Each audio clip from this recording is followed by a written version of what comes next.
El motor de mi vieja furgoneta Ford rugía con cada pisada del acelerador, pero no era suficiente. El miedo me roía por dentro, un miedo frío y familiar que me apretaba el pecho. ¿Llegaría a tiempo?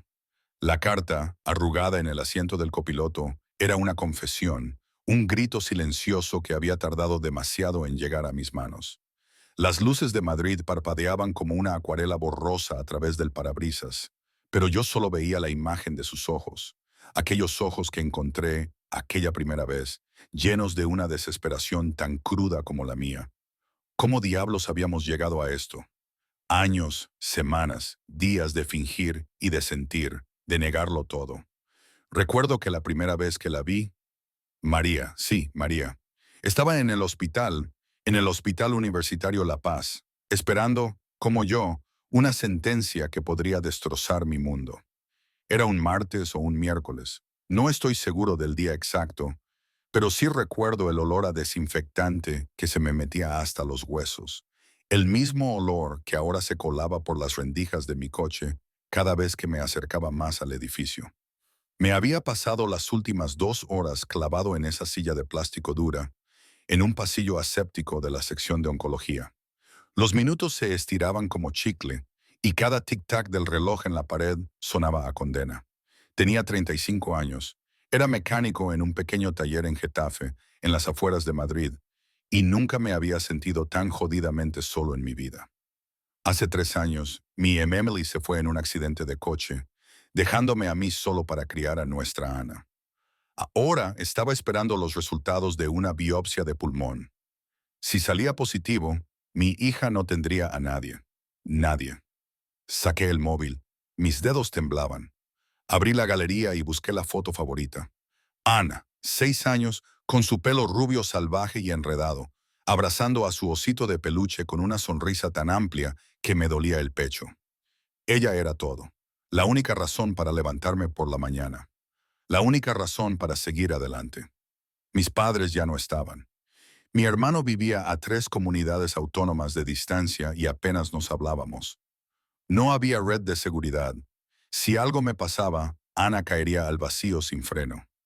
Mis manos sudaban y temblaban. El teléfono se me resbaló y cayó al suelo con un tintineo metálico. Antes de que pudiera agacharme, una mujer sentada a mi lado lo recogió. Ni siquiera la había visto sentarse. Miró brevemente la pantalla, la cara sonriente de Ana, y me lo devolvió sin decir una palabra. Su expresión era ilegible, pero algo parpadeó en sus ojos, algo casi parecido a la añoranza. Murmuré un rápido gracias y la observé por un momento. Llevaba un abrigo hecho a medida que probablemente costaba más que el alquiler de mi piso. Su postura era rígida, controlada, como la de alguien acostumbrada a ser observada. Todo en ella gritaba dinero y poder. Sin embargo, estaba sentada aquí, en la sección de oncología, igual que yo, esperando resultados que podrían cambiarlo todo. Su nombre era María López, aunque yo no lo sabía entonces. Era la directora ejecutiva de Inmobiliaria López S.A., una de las firmas inmobiliarias más grandes del centro de España. Durante la última década había construido su reputación a base de ser intocable, fría, invencible. Nadie de su consejo de administración sabía que estaba allí ese día. Nadie sabía del bulto que había encontrado en su pecho hacía 3 semanas, o del terror que la había mantenido despierta todas las noches desde entonces. Había venido sola porque no tenía a nadie a quien llevar, ni familia, ni pareja. Solo un imperio que había construido con sus propias manos y un cuerpo que quizás se estaba volviendo contra ella. El silencio en la sección de oncología era denso, solo roto por el ocasional arrastrar de pasos de las enfermeras y el zumbido lejano de las máquinas. Yo seguía mirando la puerta de la sala de examen, deseando que se abriera, deseando que alguien saliera y me dijera que no era nada, solo un susto. Vuelve a casa con tu hija, pensaba. Pero la puerta permanecía cerrada y los minutos se estiraban como horas. María estaba sentada a 3 asientos de distancia, con su teléfono apagado en el regazo. No navegaba, no escribía, no hacía ninguna de las cosas que hacen los ejecutivos ocupados para llenar el tiempo. Simplemente estaba allí, perfectamente quieta, como una estatua esculpida en hielo, pero sus manos estaban apretadas tan fuerte que sus nudillos se habían puesto blancos. Fue entonces cuando las puertas del ascensor se abrieron y todo cambió. Una mujer de unos 50 y tantos salió, vestida con ropa de diseño y una sonrisa que no le llegaba a los ojos. Su marido la seguía, con aspecto aburrido. Claramente se dirigían a la zona VIP en el piso de arriba, pero la mujer se detuvo cuando vio a María. Su sonrisa se afiló en algo depredador. Josefina Salas era miembro de la junta directiva de Inmobiliaria López S.A. y la líder de una facción que había estado tratando de expulsar a María durante años. Creía que una empresa debería ser dirigida por alguien estable, alguien con raíces, alguien con familia. No una mujer soltera que trabajaba 18 horas al día y nunca había mostrado un atisbo de vulnerabilidad en su vida. Josefina se acercó con la confianza casual de alguien que sabía que tenía la sartén por el mango. Miró alrededor de la sección de oncología, luego volvió a María, y su voz goteó con falsa preocupación. «María, querida, ¿qué haces aquí? Sola». Inclinó la cabeza, sus ojos buscando debilidad. «¿Dónde está tu marido?» La mandíbula de María se tensó casi imperceptiblemente. Sabía exactamente lo que Josefina estaba haciendo. Si la noticia llegaba a la junta de que estaba enferma y no tenía a nadie que la apoyara, lo usarían en su contra. La fusión con la firma de Barcelona estaba a semanas de cerrarse. Cualquier señal de inestabilidad podría destruir todo por lo que había trabajado. Josefina insistió, su tono empalagoso. «Oh, claro, lo olvidé. Sigues soltera, ¿verdad? Pobre cosa. Debe ser tan difícil pasar por algo así sin nadie a tu lado». María sintió que las paredes se cerraban. Había pasado toda su carrera asegurándose de que nadie la viera sudar, y ahora Josefina la observaba como un halcón sobre su presa herida. Necesitaba decir algo, necesitaba detener esto, pero su mente estaba en blanco, y el miedo que había estado conteniendo toda la mañana comenzaba a arañar su garganta. Entonces, miró a su izquierda y me vio a mí, el hombre que había dejado caer el teléfono, el hombre con la foto de la niña, los ojos cansados y las manos que no dejaban de temblar. Yo era nadie, un extraño, pero en ese momento yo era lo único que se interponía entre ella y la exposición total. Antes de que pudiera pensarlo bien, María se movió, cruzó los 3 asientos que nos separaban y se sentó justo a mi lado. Su mano encontró mis dedos y los entrelazó como si lo hubiéramos hecho 1000 veces. Me miró y luego se volvió hacia Josefina con una sonrisa que podría haber congelado el fuego. «Mi marido está aquí mismo, Josefina». Me quedé rígido, mi cerebro en cortocircuito, tratando de procesar lo que estaba sucediendo. Esta mujer que nunca había conocido me estaba agarrando la mano y llamándome su marido delante de una señora rica que parecía desayunar gente. Debería haberme apartado. Debería haber dicho algo. Pero entonces la miré a los ojos y detrás del hielo lo vi. Desesperación, miedo, el mismo terror que yo había sentido toda la mañana, reflejado en ella como en un espejo. La sonrisa de Josefina flaqueó. Me miró de arriba abajo, observando mi chaqueta desgastada y mis manos callosas. Nunca lo he visto en ningún evento de la empresa. María no perdió el ritmo. Prefiere mantenerse al margen. Me apoya entre bastidores. No todo el mundo necesita estar en primera línea, Josefina. Sentí cómo María apretaba ligeramente mi mano, una súplica silenciosa. No sé por qué hice lo que hice a continuación. Quizás fue el miedo en sus ojos. Quizás fue el hecho de que yo sabía lo que se sentía al estar solo y aterrorizado, desesperado porque alguien, quien fuera, simplemente estuviera allí. Sea cual fuera la razón, me acerqué a María y coloqué mi otra mano en la parte baja de su espalda. Un gesto protector, natural, como si lo hubiera hecho 100 veces antes. Los ojos de Josefina se entrecerraron, pero no pudo encontrar una grieta en nuestra armadura. Yo respondía a sus preguntas con fácil confianza, dando respuestas vagas sobre trabajar con mis manos y preferir una vida tranquila. Incluso sonreí, una sonrisa pequeña y cansada que me hizo parecer exactamente lo que María había afirmado. Un marido que apoya y que no necesita el protagonismo. Después de unas cuantas preguntas más que no llevaron a ninguna parte, Josefina finalmente se retiró. Nos lanzó una última mirada, la sospecha aún persistía en sus ojos, y luego se dirigió al ascensor con su marido a rastras. En el momento en que las puertas se cerraron tras ella, María soltó mi mano. Gracias, susurró. Su voz era apenas audible. Lo siento mucho, no sé qué me pasó. La miré, realmente la miré, sin la armadura de su postura perfecta y su ropa cara. Parecía más pequeña de alguna manera, más humana. Reconocí el agotamiento en su rostro porque lo veía en el espejo todas las mañanas.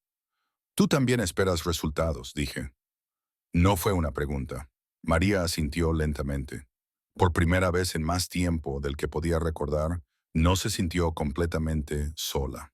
Este extraño, este mecánico con la foto de su hija y los ojos amables, acababa de salvarla sin pedir nada a cambio.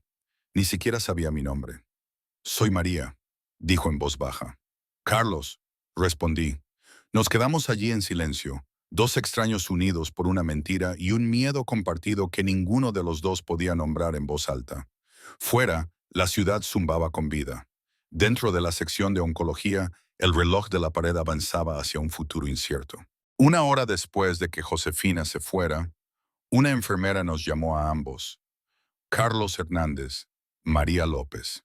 Intercambiamos una mirada sorprendidos al darnos cuenta de que estábamos esperando al mismo médico. Seguimos a la enfermera por un largo pasillo y entramos en una sala de consulta donde el doctor Morales, un hombre de unos 50 y tantos con aspecto cansado, nos dio noticias que ninguno de los dos quería escuchar. Las biopsias iniciales no eran concluyentes. Ambos necesitaríamos pruebas adicionales, una tomografía PET, otra ronda de muestras. Tendríamos que volver en 3 días. Sentí que el suelo se movía bajo mis pies. 3 días más sin saber. 3 días más mirando a Ana y preguntándome si se me estaba acabando el tiempo. Le di las gracias al médico en voz baja y salí de la habitación, mi mente ya acelerada, repasando todos los arreglos que tendría que hacer. ¿Quién cuidaría de Ana mientras yo estaba en el hospital? ¿Cómo explicaría otra ausencia en el trabajo? Las preguntas se amontonaban como piedras en mi pecho. María me alcanzó en el aparcamiento. El sol de la tarde era fuerte, rebotando en los parabrisas de cientos de coches, y entrecerró los ojos ante el resplandor mientras caminaba a mi lado. Por un momento, ninguno de los dos habló. Éramos solo dos personas caminando por un laberinto de hormigón, cargando el mismo peso sobre nuestros hombros. Cuando llegamos a mi furgoneta, una vieja Ford con óxido que se arrastraba por los pasos de rueda, María finalmente rompió el silencio. Durante los próximos 3 días, necesito que sigas fingiendo, al menos cuando estemos en el hospital. Su voz era firme, pero había un filo en ella, una grieta en la armadura. Josefina tendrá gente vigilándome. Si descubre que mentí, todo se acaba. Negué con la cabeza. Saqué las llaves del bolsillo y las miré como si tuvieran algún tipo de respuesta. No pertenezco a tu mundo, señorita López. Soy mecánico. Me gano la vida arreglando coches. Sea cual sea el juego al que estás jugando con tu consejo, me aburre. No puedo ser parte de ello. María respiró hondo. Había pasado toda su carrera leyendo a la gente, encontrando lo que más querían y usándolo para cerrar tratos. Se odiaba a sí misma por lo que estaba a punto de hacer, pero la desesperación tiene una forma de borrar los límites. Te pagaré, dijo. Lo que necesites, dudó, buscando las palabras adecuadas. Si tus resultados no son buenos, puedo ayudarte a encontrar a alguien que cuide de tu hija. Gente buena, un hogar estable. Tengo recursos. Las palabras me golpearon como un puñetazo en el estómago. Llevaba semanas sin pensar en otra cosa. ¿Qué le pasaría a Ana si yo muriera? No tenía abuelos, ni tías ni tíos cerca, nadie que pudiera intervenir y darle la vida que se merecía. Y aquí estaba esta mujer, esta extraña, ofreciéndome lo único que yo no podía conseguir por mí mismo, una red de seguridad. Me quedé allí un largo momento, las llaves clavándose en la palma de mi mano. Cada instinto me decía que me fuera. Este no era mi problema. Esta mujer y sus guerras corporativas no tenían nada que ver conmigo. Pero entonces pensé en Ana, en su risa y sus dibujos, y en cómo todavía hablaba con la foto de su madre todas las noches antes de acostarse. Si existía la más mínima posibilidad de que María pudiera ayudar a protegerla, ¿cómo podría decir que no? 3 días, dije finalmente. Mi voz era plana, resignada. Eso es todo. María asintió. Algo en su pecho se aflojó una fracción. 3 días. Comienzo del párrafo original. A veces, mientras esperaba la llamada del doctor Morales, mi mente se iba a mi taller, al olor a aceite de motor y gasolina, al tacto del metal frío en mis manos.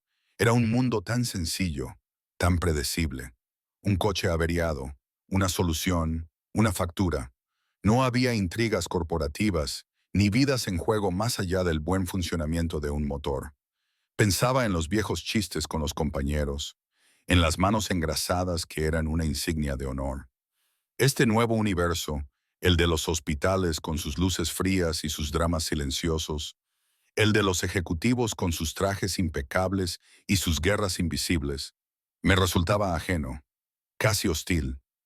Era un recordatorio constante de que mi vida era pequeña y que la de María, con todos sus problemas, era inmensamente grande y compleja. Y yo, un simple engranaje en su máquina por unos días. Era un pensamiento que me revolvía el estómago. Fin del párrafo original. El primer día de nuestra farsa se sintió como caminar por un campo minado. María había organizado que nos encontráramos en el hospital por la mañana para firmar el papeleo del seguro. Usaba su plan de cobertura familiar, que requería la firma de un cónyuge en ciertos formularios. Me presenté con unos vaqueros limpios y una camisa abotonada que parecía haber sido planchada por primera vez en años. Me sentí fuera de lugar en el momento en que crucé las puertas automáticas. Después de los trámites, nos sentamos en la cafetería del hospital, esperando la próxima cita de María. El silencio entre nosotros era incómodo, lleno de todas las cosas que no sabíamos el uno del otro. Yo miraba mi taza de café, girándola lentamente en mis manos, mientras María revisaba su teléfono en busca de correos electrónicos que para mí no significaban nada. «Cuéntame sobre tu hija», dijo María de repente. No estaba segura de por qué lo preguntó. Quizás solo necesitaba algo para llenar el silencio. Quizás estaba cansada de fingir que no le importaba. La miré, sorprendido. Por un momento, parecí sopesar si responder o no. Luego, algo en mi expresión se suavizó y comencé a hablar. Le conté sobre la obsesión de Ana por dibujar, cómo llenaba cuaderno tras cuaderno con imágenes de animales y casas y mundos imaginarios. Le hablé de la lámpara de noche con forma de estrella, sin la que Ana no podía dormir, porque todavía le tenía miedo a la oscuridad. Le conté la noche en que Ana me preguntó si mamá nos veía desde las estrellas y cómo apenas llegué al baño antes de que las lágrimas me desbordaran. María escuchó sin interrumpir. Había pasado tantos años rodeada de personas que solo hablaban de dinero y poder y estrategia. Había olvidado lo que se sentía al escuchar a alguien hablar de algo real, algo que importaba. Cuando terminé, se dio cuenta de que sentía celos. No de mis circunstancias. Dios sabe que no cambiaría de lugar conmigo, sino del amor. El amor simple y abrumador que yo sentía por mi hija. Ella nunca había sentido nada parecido en su vida. El segundo día fue más difícil. Josefina apareció de nuevo en el hospital, esta vez con su asistente. Afirmó que estaba allí para un chequeo rutinario, pero María sabía la verdad. Josefina estaba buscando pruebas, buscando cualquier grieta en la historia que María le había contado. En el momento en que nos vio en el vestíbulo, se dirigió directamente hacia nosotros. La vi venir y reaccioné por instinto. Tomé la mano de María, entrelazando nuestros dedos como lo había hecho antes. María se inclinó ligeramente hacia mí, su hombro rozando mi brazo. Parecíamos cualquier otra pareja esperando una cita. Cómodos, familiares. Josefina nos rodeó como un tiburón, haciendo preguntas incisivas sobre cómo nos habíamos conocido, dónde vivíamos y por qué yo nunca iba a los eventos de la empresa. Respondí con calma, apegándome a la vaga historia que habíamos ensayado. Trabajaba con mis manos. Valoraba mi privacidad. Apoyaba a mi esposa entre bastidores. Después de 20 minutos de interrogatorio, Josefina finalmente se dio por vencida y se fue. Pero el daño estaba hecho. La próxima cita de María no era hasta dentro de 2 horas, y no podíamos arriesgarnos a que nos vieran separados. Así que caminamos a un pequeño restaurante a pocas calles del hospital y nos sentamos a comer como un matrimonio de verdad. El restaurante estaba tranquilo, medio vacío en la calma entre el almuerzo y la cena. María pidió una ensalada que ni siquiera tocó. Yo pedí un sándwich y comí mecánicamente, mi mente en otra parte. Durante un rato, nos quedamos sentados allí, dos extraños fingiendo ser algo que no éramos. Luego María me hizo una pregunta que nos sorprendió a ambos. ¿No tienes miedo a morir? Dejé mi sándwich. La miré por un largo momento, mis ojos cansados y distantes. Aterrorizado, admití. Pero tengo más miedo de que Ana se quede huérfana que de la muerte misma. Si yo muero, ella no tiene a nadie. Eso es lo que me quita el sueño. No el cáncer, no el dolor, solo la idea de que ella esté sola. María no dijo nada. No podía. Mis palabras habían abierto algo dentro de ella, una puerta que había mantenido cerrada durante años. Se dio cuenta, sentada allí en ese restaurante medio vacío, de que no tenía a nadie que la extrañara si moría, nadie que se desvelara preocupándose por ella. Había construido un imperio, pero lo había construido sola. Y por primera vez en su vida, se preguntó si había valido la pena. Comienzo del comentario personal. Aquí, si me permitís un momento para parar la historia, es que todo esto, ¿no os parece una locura? Quiero decir, esta situación con María y yo, ¿quién se la hubiera creído? Yo, un mecánico de Getafe, de repente involucrado en una trama de empresa de alto nivel, fingiendo ser el marido de una CEO. En mi barrio, en mi círculo de amigos, hubiéramos dicho, a este se le ha ido la olla. O esa mujer está fatal de la cabeza. Pero no, aquí estábamos, en medio de Madrid, con una mentira creciendo entre nosotros. Y lo más raro es que, a pesar de todo, sentía una conexión extraña, forzada, sí, pero real al mismo tiempo. ¿Cómo puede la desesperación crear algo tan íntimo? Me preguntaba si ella, en su mundo de tiburones, tenía alguna noción de lo que era el miedo real, ese miedo visceral por tu hijo. O si yo, en mi burbuja de talleres y herramientas, entendía la presión de construir un imperio y que todo se desmoronara. Es que era un choque de mundos tan brutal, tan absurdo, y sin embargo allí estábamos, unidos por una enfermedad y una farsa. No sé, a veces la vida te lanza unas bolas curvas que ni en el mejor de los chistes. Fin del comentario personal. El tercer día llegó más rápido de lo que ambos esperábamos. Nos encontramos en el hospital temprano por la mañana, ambos más callados de lo normal. Las bromas y la charla trivial de los días anteriores se habían secado, reemplazadas por un silencio pesado que ninguno de los dos podía romper. Hoy era el día en que descubriríamos si nuestras vidas estaban a punto de cambiar para siempre. Antes de entrar a ver al médico, María se giró hacia mí. Su voz era suave, apenas un susurro. Gracias, Carlos. Pase lo que pase hoy, estos 3 días fueron la primera vez que no me sentí sola. La miré, quería decir algo, algo significativo, algo que capturara todo lo que estaba sintiendo, pero las palabras no salían. Antes de que pudiera averiguar qué decir, la puerta de la sala de examen se abrió y una enfermera me llamó por mi nombre. Entré yo primero. Me senté frente al doctor Morales y escuché mientras el médico explicaba los resultados de mi tomografía PET y la biopsia adicional. El tumor en mi pulmón era benigno, no era cáncer, solo un crecimiento que podría ser monitoreado con el tiempo. Iba a estar bien. El alivio me golpeó tan fuerte que casi me caigo de la silla. Me llevé las manos a la cara y respiré temblorosamente, tratando de recomponerme. Iba a vivir, iba a ver a Ana crecer, iba a estar allí para su primer día de instituto, su primer desamor, su graduación. Todos los futuros que había tenido demasiado miedo de imaginar, de repente se extendieron ante mí como un camino sin fin. Cuando salí de la sala de examen, María estaba esperando. Vio la expresión en mi rostro y supo de inmediato. Una pequeña sonrisa cruzó sus labios, genuina y cálida. Buenas noticias. Asentí. Todavía no podía hablar. Las emociones aún eran demasiado crudas, demasiado cercanas a la superficie. Entonces fue el turno de María.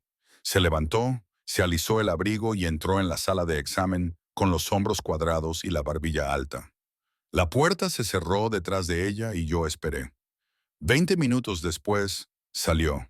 Su cara estaba pálida, su expresión cuidadosamente en blanco, pero pude verlo en sus ojos. Las noticias no habían sido buenas. Maligno, dijo en voz baja. Etapa 1. Lo detectaron a tiempo, pero necesitaré cirugía y tratamiento después de eso. No pensé, simplemente me moví.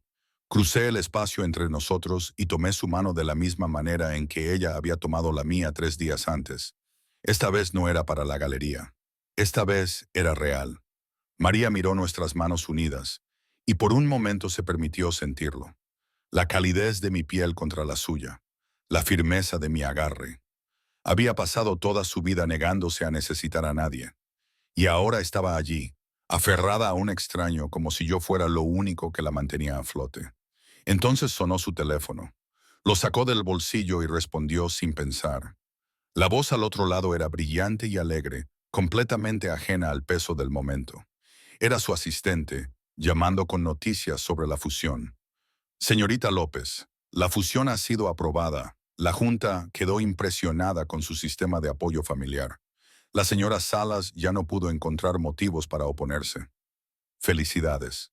Escuché cada palabra. El teléfono estaba pegado a la oreja de María, pero en el silencio del pasillo del hospital, la voz de la asistente se escuchaba claramente. Sistema de apoyo familiar. Las palabras resonaron en mi cabeza, adquiriendo un significado que no había considerado antes. Solté la mano de María y me aparté. Mi expresión había cambiado, endureciéndose en algo frío y distante. Felicidades, dije rotundamente. Tu acuerdo salió bien. Los ojos de María se abrieron. Pudo ver lo que estaba pensando. Pudo ver los muros levantándose detrás de mis ojos. Carlos, no entiendes. Pero yo ya estaba negando con la cabeza. Entiendo perfectamente. Desde el principio, necesitabas un marido falso para proteger tu carrera. Yo hice mi trabajo.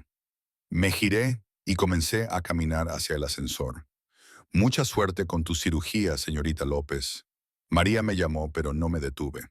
No miré hacia atrás. Las puertas del ascensor se abrieron y entré, y luego desaparecí. Esa noche, me senté en el suelo del dormitorio de Ana, observándola dormir. Estaba acurrucada bajo su manta, con su osito de peluche metido bajo la barbilla, su respiración suave y uniforme. La lámpara de noche proyectaba un suave resplandor sobre su cara, y sentí que mi corazón se rompía de nuevo. Iba a vivir.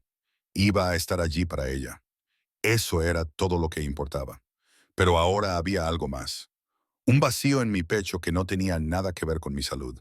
No dejaba de pensar en María, en la expresión de su rostro cuando recibió su diagnóstico, en cómo se había sentido su mano en la mía. Me había dicho a mí mismo que todo era falso, un arreglo de negocios. Pero en algún momento algo había cambiado, y yo no sabía cómo revertirlo. Ana se movió en su sueño y abrió los ojos. Papi. Me incliné y le besé la frente. Vuelve a dormir, cariño. Pero Ana ya estaba sentada, frotándose los ojos. Papi, ¿dónde está la señora bonita? ¿Va a venir de visita? Sentí un retorcijón en el estómago. ¿Qué señora bonita? La del hospital. Estaba sujetando su mano en la foto de tu móvil. Ana bostezó. Parecía triste. Quiero hacerle un dibujo para que se sienta mejor. Miré a mi hija. No me había dado cuenta de que Ana había visto algo. No me había dado cuenta de cuánto notaba. Quizás algún día, dije suavemente. Ahora, a dormir.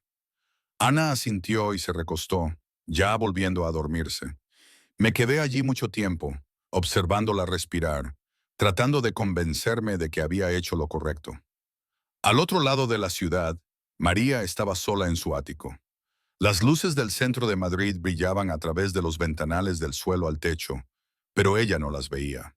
Miraba su teléfono, el registro de llamadas que mostraba el número de Carlos una y otra vez. Había intentado llamarle 6 veces. No había contestado ninguna. La fusión estaba completa. Su posición estaba asegurada. Había ganado. Pero sentada allí en la oscuridad, rodeada de todos los muebles y obras de arte caros que había acumulado a lo largo de los años, nunca se había sentido más derrotada. El diagnóstico ya era bastante malo. La cirugía, el tratamiento, los meses de incertidumbre por delante, todo eso podía manejarlo. Había manejado cosas peores. Lo que no podía manejar era esto. El silencio, el vacío, el conocimiento de que finalmente había dejado que alguien viera su verdadero yo, y él se había marchado pensando que ella lo había usado. Tomó su teléfono e intentó su número una vez más. Sonó 2 veces, luego saltó el buzón de voz. Colgó sin dejar un mensaje. ¿Qué diría siquiera? Fuera la ciudad zumbaba con vida. Dentro María López estaba sentada sola en la oscuridad, preguntándose si acababa de perder a la única persona que realmente las había visto. Una semana después, yo había vuelto a mi rutina como si nada hubiera pasado. Me despertaba a las 6, preparaba el desayuno para Ana, la dejaba en el colegio y conducía hasta el taller donde pasaba mis días bajo los capós de los coches de otras personas. El trabajo era familiar, mecánico, algo que podía hacer sin pensar. Eso era bueno, porque pensar era lo último que quería hacer. Pero las noches eran diferentes. Después de que Ana se acostaba, me sentaba solo en el salón, mirando la televisión sin verla. Mi mente seguía divagando hacia el hospital, hacia María, hacia la expresión de su rostro cuando recibió su diagnóstico. Me decía a mí mismo que había hecho lo correcto. Ella me había usado. Todo había sido una transacción, un acuerdo de negocios disfrazado de algo más. Pero por muchas veces que lo repitiera, las palabras sonaban huecas, como una mentira que me decía a mí mismo para que irme fuera más fácil. Una tarde, Ana llegó a casa del colegio con un dibujo bajo el brazo. Corrió a la cocina donde yo estaba haciendo macarrones con queso y me tendió el papel con una orgullosa sonrisa. Mira, papi, lo hice para la clase de arte. Me sequé las manos con una toalla y cogí el dibujo. Mostraba 3 figuras de pie delante de una casa. Un hombre alto, una niña pequeña con pelo amarillo y una mujer con pelo castaño y un vestido azul. Todos se daban la mano, y encima de ellos, Ana había dibujado un gran sol amarillo con una cara sonriente. ¿Quién es esta?, pregunté, señalando a la mujer. Ana se subió a una silla de la cocina y se inclinó para mirar su propio dibujo. Es la amiga de papi, la señora bonita del hospital. Parecía triste, así que quise dibujarla feliz con nosotros. Miré el dibujo. Algo en mi pecho se apretó, una sensación que no podía nombrar y que no quería examinar demasiado de cerca. Eso es muy bonito, cariño, logré decir. Ahora lávate las manos. La cena está casi lista. Esa noche, después de que Ana se durmiera, me senté en la mesa de la cocina con el dibujo delante de mí. Recorrí el contorno de la mujer con el dedo, pensando en María sola en su ático, enfrentándose a una cirugía sin nadie a su lado. Pensé en cómo había escuchado cuando hablé de Ana. Realmente había escuchado, como si lo que yo decía realmente importara. Pensé en el miedo en sus ojos cuando me cogió la mano aquel primer día, y la calidez que lo había reemplazado al tercer día. Cogí mi teléfono y busqué su número. Mi pulgar se mantuvo sobre el botón de llamada durante un largo momento. Luego dejé el teléfono y me fui a la cama. Al otro lado de la ciudad, María estaba siendo preparada para la cirugía. La habitación del hospital era fría y estéril, llena del zumbido de las máquinas y la tranquila eficiencia de las enfermeras, que revisaban monitores y ajustaban las vías. Ella yacía en la camilla con una fina bata de hospital, mirando las baldosas del techo y contando los pequeños agujeros en cada una. Cualquier cosa para evitar que su mente vagara hacia lugares más oscuros. Una enfermera apareció a su lado con un portapapeles. «Señorita López, ¿hay alguien a quien debamos contactar? ¿Algún familiar al que podamos llamar?» María negó con la cabeza lentamente. «No, no hay nadie». La expresión de la enfermera parpadeó con algo que podría haber sido lástima, pero fue lo suficientemente profesional como para no dejarlo ver por mucho tiempo. Hizo una anotación en su portapapeles y pasó a la siguiente tarea, dejando a María sola con sus pensamientos. Por primera vez en años, María sintió que las lágrimas se acumulaban detrás de sus ojos. Había pasado toda su vida adulta demostrando que no necesitaba a nadie. Había construido una empresa de la nada. Había luchado contra adquisiciones hostiles. Había desafiado a miembros de la junta que querían verla fracasar. Nunca había llorado, ni cuando sus padres murieron con un año de diferencia, ni cuando su compromiso se rompió cuando tenía 20 años, ni una sola vez en todos los años desde entonces, pero acostada en esa fría habitación de hospital, esperando ser llevada al quirófano, finalmente se rompió. Las lágrimas llegaron silenciosamente al principio, deslizándose por sus sienes y desapareciendo en su cabello. Luego, sus hombros comenzaron a temblar y se llevó la mano a la boca para no hacer ruido. No lloraba porque tuviera miedo a morir. Lloraba porque se había dado cuenta demasiado tarde de que había pasado toda su vida alejando a la gente, y ahora no quedaba nadie a quien aferrarse. Antes de que la llevaran al quirófano, María le pidió a la enfermera un bolígrafo y papel. Sus manos temblaban, pero se obligó a escribir. La carta era corta, solo unos pocos párrafos, pero cada palabra le costaba algo. Carlos, escribió, te elegí ese día porque necesitaba un marido falso.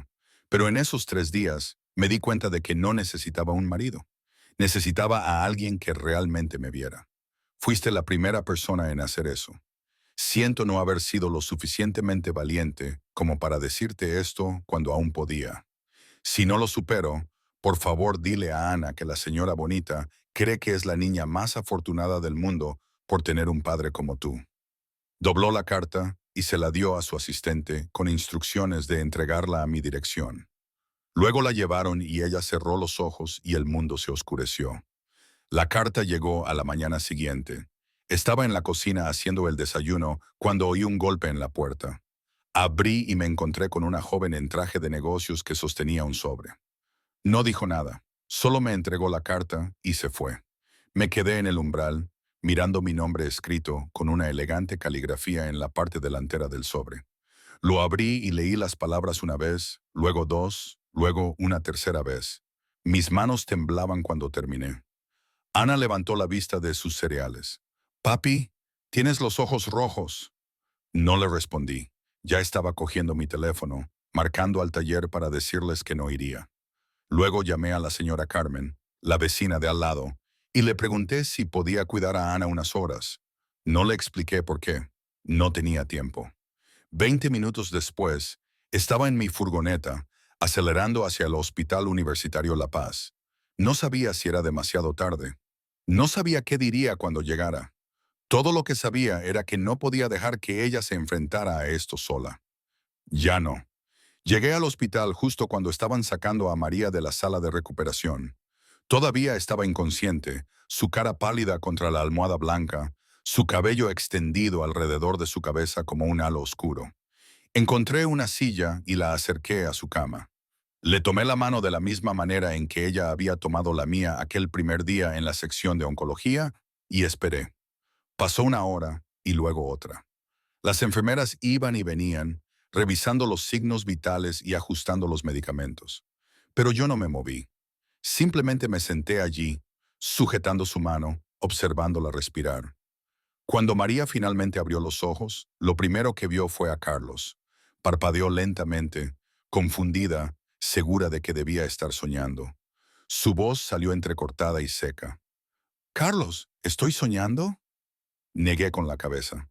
«No, estoy aquí». Los ojos de María se llenaron de lágrimas. «¿Por qué?» La miré por un largo momento, luego le apreté suavemente la mano. «Ya no estoy aquí para fingir ser tu marido». María contuvo el aliento. «Entonces, ¿por qué?» «Para ser alguien que se queda», dije en voz baja. «De verdad, esta vez». Pregunta a la audiencia. Después de todo lo que habíamos vivido, después de esa mentira que nos unió, ¿creéis que fue fácil para mí dejar de lado el orgullo y volver? ¿Habríais vuelto vosotros? Fin de la pregunta a la audiencia. 3 meses después, María completó su primera ronda de tratamiento. La cirugía había sido exitosa y los médicos eran optimistas sobre su pronóstico. Su cabello había comenzado a escasear por la quimioterapia y había perdido peso, pero había una ligereza en sus ojos que no había estado allí antes. Estaba aprendiendo a soltar, a aceptar ayuda, a confiar en que no tenía que cargarlo todo sola. Yo seguía siendo mecánico en el mismo taller en Getafe. Mi vida no había cambiado mucho en la superficie, pero ahora, cuando volvía a casa del trabajo, había alguien más esperándome además de Ana. Alguien que me preguntaba por mi día y que realmente quería escuchar la respuesta. Una tarde cálida de finales de primavera, los tres estábamos sentados en un banco en el Parque del Retiro, no muy lejos del hospital donde María todavía iba a sus revisiones. Ana estaba sentada entre nosotros, trabajando en un cucurucho de helado que se derretía más rápido de lo que ella podía comerlo. La ciudad zumbaba a nuestro alrededor, pero nosotros existíamos en nuestra propia pequeña burbuja de paz. Ana miró a María con chocolate untado alrededor de la boca. Señorita María, papi habla de usted todo el tiempo. Es tan molesto. Mi cara se puso roja. Ana. Pero María simplemente se rió. Fue que una risa real, despreocupada y libre, el tipo de risa que no se había permitido en años. Ana sonrió y siguió hablando, ajena a la vergüenza de su padre. Pero me gusta porque cuando habla de usted, sonríe. No sonreía así desde hace mucho tiempo. María me miró, sus ojos brillando. Yo le devolví la mirada y algo pasó entre nosotros que no necesitaba palabras. Gracias por no irte, dijo María suavemente. Estiré la mano y le apoyé la mano en el hombro. Gracias por coger mi mano ese día. Ana nos miró a ambos, el helado goteando por su barbilla. ¿Os vais a besar o qué? María y yo nos echamos a reír. María se apoyó en mi costado y la abracé. Ana volvió a su helado, perfectamente contenta con el mundo que ella había ayudado a crear. Reflexión final. ¿Y hoy dónde estamos? Sinceramente no lo sé del todo. A veces pienso que fue lo mejor que pudo pasarme. Encontrar a María Asili en medio de la peor de las esperas. Otras veces, la sombra de cómo empezó todo esa mentira me hace dudar si realmente tomé la decisión correcta. Probablemente sea una mezcla de ambas cosas. Así es la vida, ¿no? Nada es blanco o negro. Nada es perfecto. Pero, al menos, esta vida, con sus sustos, sus confusiones y sus pequeños momentos de felicidad robados, es mía. Y, contra todo pronóstico, ya no estoy solo.